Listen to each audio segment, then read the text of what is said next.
Iran was the bully of the Middle East. They're not the bully anymore. With the help of everyone here today, this has been by far the most successful first year of any administration in the history of our country, acknowledged by everybody. To begin with, I ended 8 wars, and it may be a little early to say this, but if we add Iran and Lebanon, that will be 10 wars ended and many, many millions of lives saved. Think of how many lives we've saved. Wow. You know, it's so early on Monday morning to sort through all of that. But I mean, he says it's a war that everybody supports. A new poll shows. What older polls show that only about 1 out of 3 Americans think this war is a war that we should be involved in. Only 33% of Americans support the war, 67% do not. Regarding, again, he has this running tally in his head that nobody around him stops him on, and all the wars that he has stopped. Well, Mika, you know, he started quite a few wars, too. I mean, that's what I was counting. Kind of like when I'm watching the Red Sox and I kick the iced tea, the sweet tea, all over the carpet. And, you know, I do it like 5 or 6 times. And I say, Mika, I have cleaned up the carpet 5, 6 times just over the past 2 weeks. You go, well, that's fine, Joe, but you've actually... Okay, so maybe I spilled the tea and you're kind enough to clean it up. But you get the idea. I'm just trying to make a point here. You can, yeah. But anyway, a lot there to digest, Mika. Yes, that was President Trump on Friday, repeating his false claim that he has ended 8 wars and suggesting he could soon get credit for 2 more that he and his allies started. As for that war with Iran, we're going to bring you the latest on whether or not the strait is open, the potential for peace talks, and who will be leading them, all amid concerns the ceasefire could end this week without a deal. Plus, we will go through that new polling showing that the Iran war is very unpopular with Americans as the president's approval rating continues to drop to historic lows. And we'll dig into a new piece from the Wall Street Journal detailing the president's private fears about the Iran war and the parallels to the 1979 hostage crisis. We'll bring in one of the reporters on that. With us, we have the co-host of our 9 a.m. hour, staff writer at The Atlantic, Jonathan Lemire, co-host of the Rest is Politics podcast, the BBC's Katty Kay, columnist and associate editor at The Washington Post, David Ignatius, and decorated combat veteran and former commander of U.S. Army Europe, retired Army Lieutenant General Mark Herdling joins us. So, Joe, a great panel this morning on a lot of moving parts and also, I think, some numbers on a downward trend in terms of the president's approval rating and how people feel about this war. Yeah, well, it's been pretty consistent. I've got to say 2 things I want to talk about really quickly. David Ignatius, just to set the table. We'll get into everything. I was at an event for one of my children this weekend. My children all, like, if they're guys, 6'4" sort of children, but children all the same. And I had somebody come up to me. I thought it was the most fascinating thing. He goes, I haven't looked at the news today. Is it straight open or closed? I go, well, it was open yesterday. It's closed today. Watch this space tomorrow.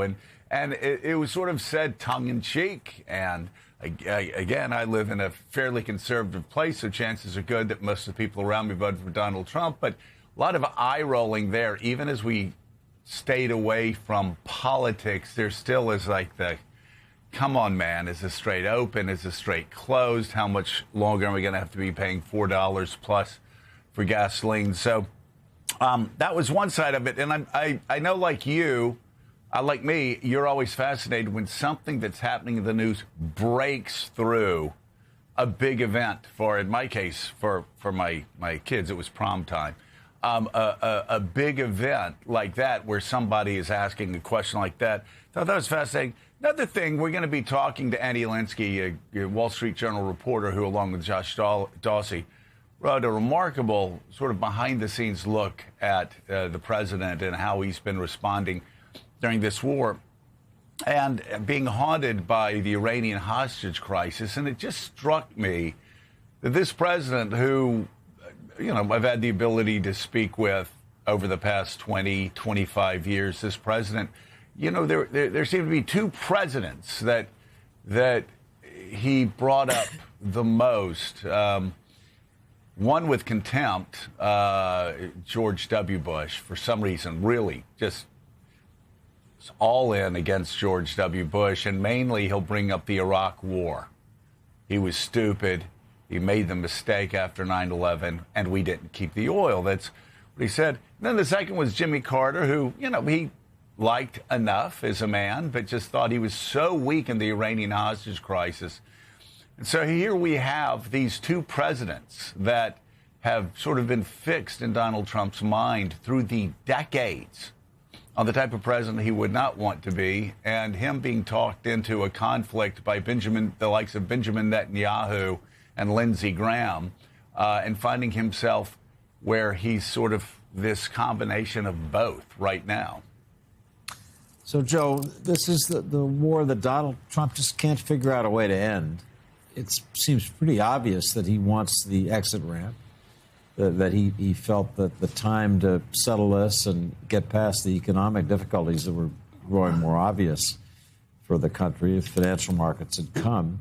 But he hasn't been able to do it yet. He's erratic in his course. He'll declare the strait open, and then he'll blockade it. He'll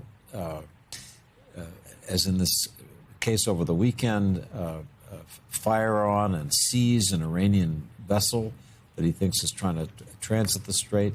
And as you say, it's as if he's buffeted back and forth between a desire to be strong, as George W. Bush was in the first days of the Iraq War, surge in, declare mission accomplished, but a fear of being weak, as Jimmy Carter was perceived by not being sufficiently tough.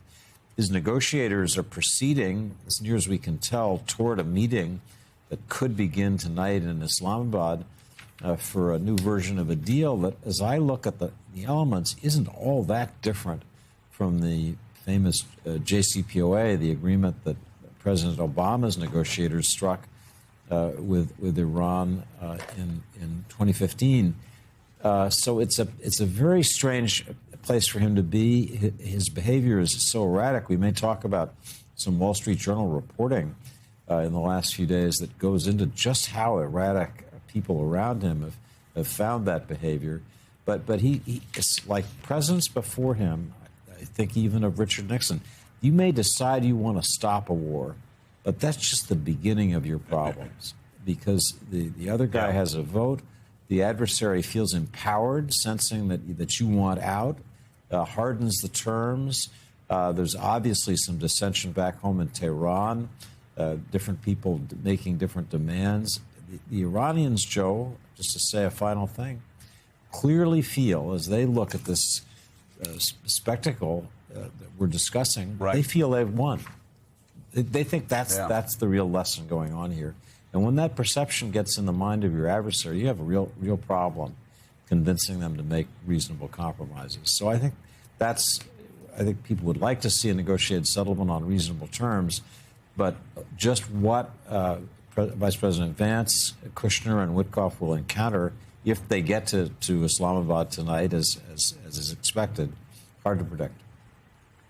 Yeah, and you are so right. Iran, since 1979, has been preparing for, fearing that punch from the United States time and again.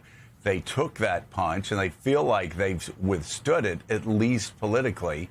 And, of course, the reason, Mika, why 7 presidents have not gone into Iran before, and the reason why I personally thought it was a mistake to go into Iran, despite the fact at some point they were going to have to be dealt with. There's just no doubt about it with a nuclear bomb. Yeah. But here we find ourselves even using that justification on the other side, and maybe where the president is like a third president that he's had very little nice to say about privately, and that is Barack Obama.